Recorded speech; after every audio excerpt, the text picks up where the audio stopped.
Marami na huli? May namimingwit dito. Si ate mukhang may huli na. May huli, may huli. Saksi tayo, saksi.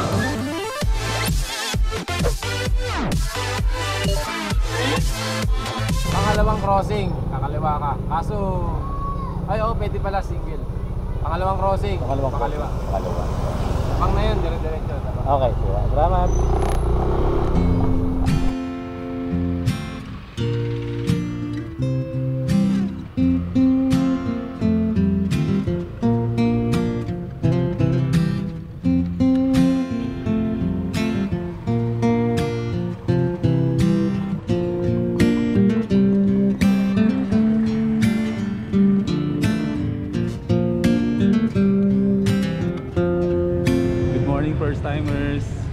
Katatanong ko lang, nagtanong ako sa pulis kung nasan ako kasi dapat papunta tayo ng Hagonoy ngayon pero nasa Paumbong ako. Pero tama naman, tama yung daan natin. Dadaan ka talaga ng ng Paumbong muna bago ka makarating ng Hagonoy. Along the way kanina, marami na ako nakikita mga bulaklak sa daan kasi syempre, alam nyo na, November 1 ngayon, binibisita ng mga pamilya ang mga mahal sa buhay nating yumao. At sana, wish ko rin na lahat ng mga yumao kong mga kamag-anak ay mabisita ko rin para ang layo kasi dala. Nasa Aklan silang lahat ng mga kamag-anak kong wala na. Anyways mga first timers, pupunta tayo ng Hagonoy ngayon.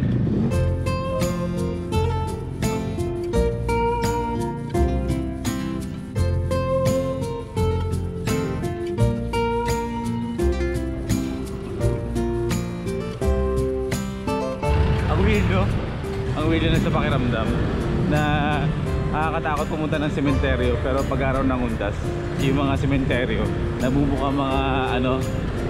mga park kasi nga lahat ng mga tao pupunta doon. Minsan nga nag-overnight pa sila, hindi sila natatakot. Okay lang yun, namimiss lang nila yung mga mahal nila sa buhay na mayapa na tumawid na sa kabilang buhay. Hagonoy na tayo mga first timers.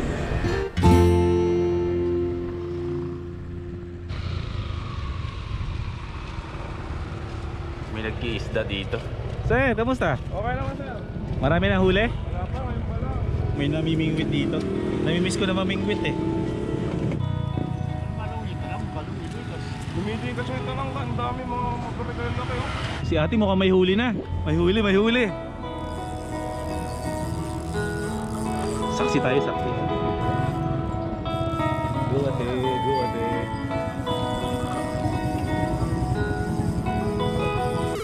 Parang nagaid dati. Sumabit lang. Akala ko may huli na. Oh my God, sumabit. Tumabit kuya.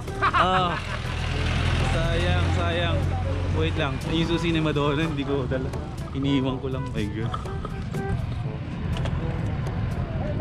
Alam niyo mga first timers, kaya may mga nakikita tayo mga ng huli ng isda dyan. Tapos ganito yung background natin.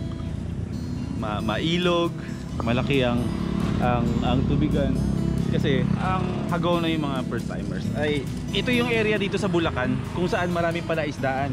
Dito nang gagaling yung mga dinadala sa palengke ng Malolos or kung saan mang malapit na mga lalawigan dito sa Bulacan. So ito sarili ko lang ha. Wala akong source na pinagkunan yan, pero kasi napunta na ako dito dati. Nag-bike kami ng mga kapatid ko, nag-ikot lang kami from Malolos to Hagonoy to somewhere palabas ng MacArthur Highway, hindi ko alam kung saan, pero may nadaanan kaming mga palaisdaan dito. Mga bangus daw ang karamihan ng mga isda dito inaalagaan. So yun ang goal natin today, yun ang mission natin mga first timers. Ikutin natin yung Hagonoy, titignan natin kung ano yung mga magagandang lugar na pwedeng puntahan dito. Titignan natin, alamin natin kung anong kwento ang meron dito sa Hagonoy. Handa na ba kayo? Sa Rated K! Nasa Hagonoy na pala tayo eh. YouTube channel ka? Boy first time. Saan ang biyahe nyo sir? Hagonoy lang? O sige, ingat kayo ha, ingat. Teka lang, nakalimutan ko mga first timers. Hindi pa pala ako nagbe-breakfast. Nitas Kainan.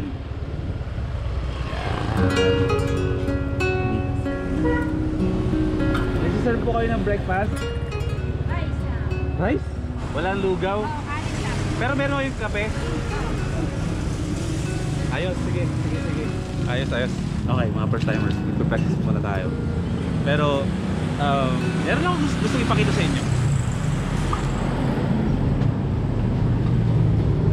Mga suka yan, mga suka. Narinig niyo na ba yung sukang paumbong? Ito yung mga yun. Siguro hindi na bago sa inyo yun na marinig niyo yung sukang paumbong o... Kasi maraming klaseng suka eh. Pero isa yung suka ng paumbong na yan, napaka-imposible kung hindi nyo narinig yan. Pero bago ang lahat, mag-breakfast muna tayo, no? Ayan. Sige, magkakape muna ako. Kape is life. At ay maliban sa sa sukang paumbong at palaisdaan dito, ano pang meron lang dito sa yun ang pinaka main na attraction dito. Ayan. Ay, mga seafood. May mga seafood restaurant dito. Wala. Puro mga dayo lang ang maangkat natin na rin. Angkatan ng isda. Bango, sipon.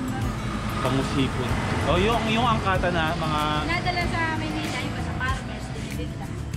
Mula pa dito yun? Dinadala sa Cubao? Oo, nagaling pa rin. Malayo pa lang nararating ng mga isda dito sa Hagonoy.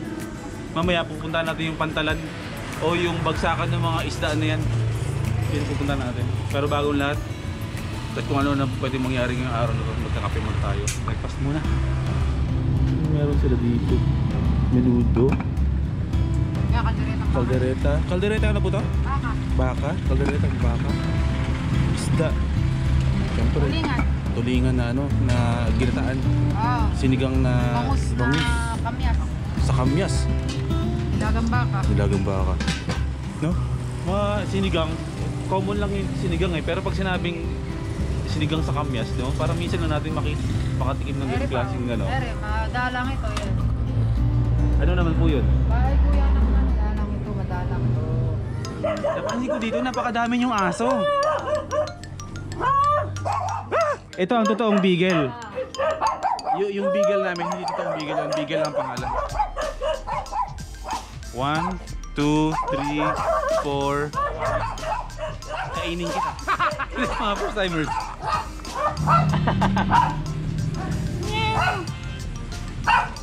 Parang si Asi to. Ito po ba mga pusa po na to ay mga pusang gala to? Inang po niya. Hindi. Isa lang lahi. Akala ko yung kapatid ko po kasi pag nakakita ng pusa sa kalye, inaampun niya, inuwi niya sa bahay. Bakit po nakatali yung isa? Wala eh. Baka mawala kasi mukhang maganda yung lahi nun, no? Mailap siya, mailap. Iba kasi mga pusang gala eh, nagagalit pag ginawakan eh. Ay! Sige na, alis na ako. Ang mga Shih Tzu kasi talaga mga masusungit eh. Maharot or masungit. Yun. Hihi.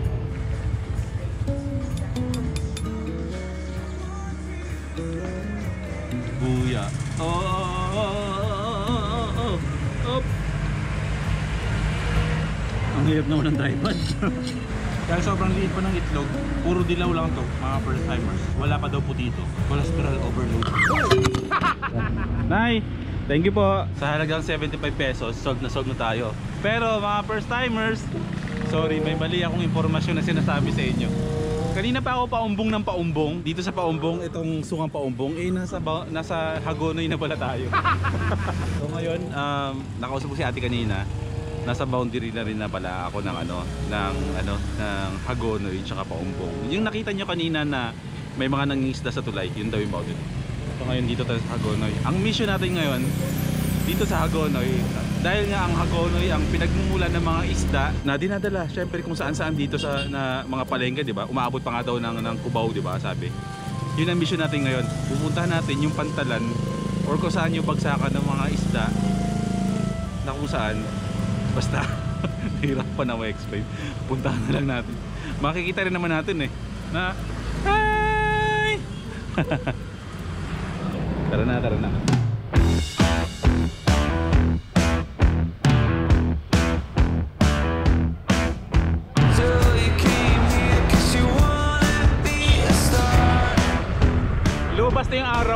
tumirik na yung araw. Kanina wala pa eh. Siyempre nakapagkape na kasi tayo. Iba talaga, iba ang epekto ng kape sa katawan ko. Talaga sumisigla ako eh. Masaya naman ako gumigising pero pag nakapagkape talaga ako, oh my god. It's a perfect day. It's a perfect day for your boy first time. Pupunta tayo ng Santo Niño. Hindi ko alam kung saan yung Santo Niño eh. Magtanong-tanong na lang tayo.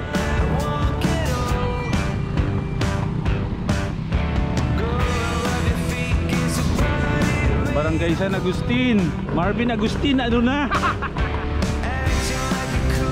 Rusi, ano na? San Miguel, Santo Niño. Tayo.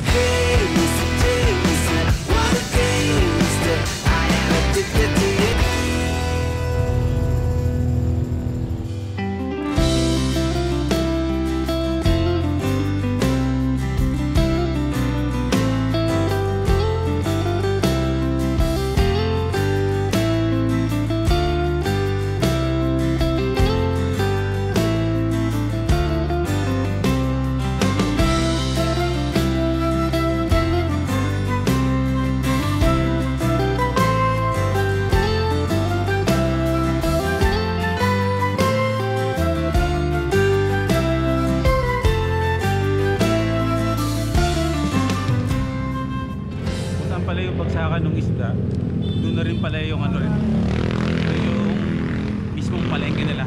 Sisilipin lang natin kung anong meron dito. Hindi pala kung anong meron dito, syempre isda, di ba?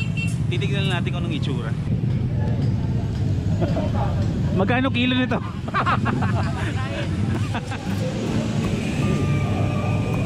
Parang pili ko tanghali na tayo kasi wala na mga isda eh.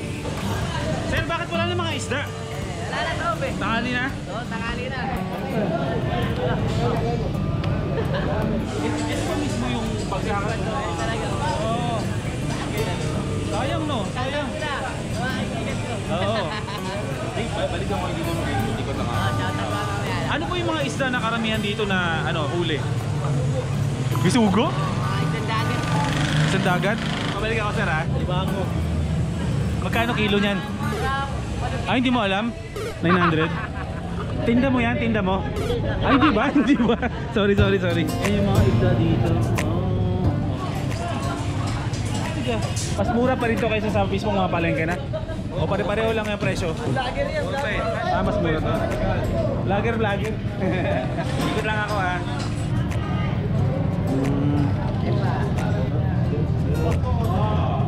Magkano kilo po niyan? 195?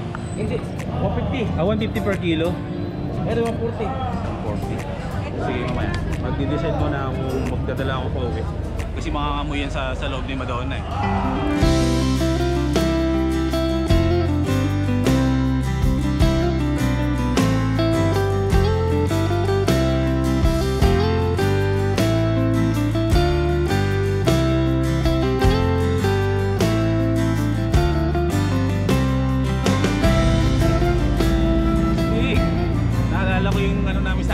Sa Dumagit.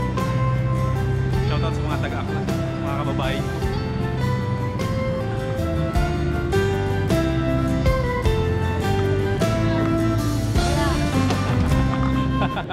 Ngayon lang ako nakakita ng ganyan eh. Ba't yung po hinihiwa ng ganyan yan? Ganyan talaga style ng luto niya. Ah, talaga po? Tapos, inaano po yan? Adobo o gata? Pwedeng adobo, pero yan, number 1 talaga, lagat. Luto sa luyang dilaw. Ah, luyang dilaw. Agaw. Ano po ulit tawag dyan? Palos. Ahas dagat? Hindi. Ay, hindi. Parang ilog. Ahas ilog. Binibenta nyo po o pansarili nyo ang pong ano yan? Ulam. Ulam nyo po? Sino sa inyo mga first timers na nakatikim na yan? Palos. Tiga lang. Tinanghali lang tayo. Hindi natin nakita yung mas malalaki sana ng isda pero at least nakita na natin, napunta natin.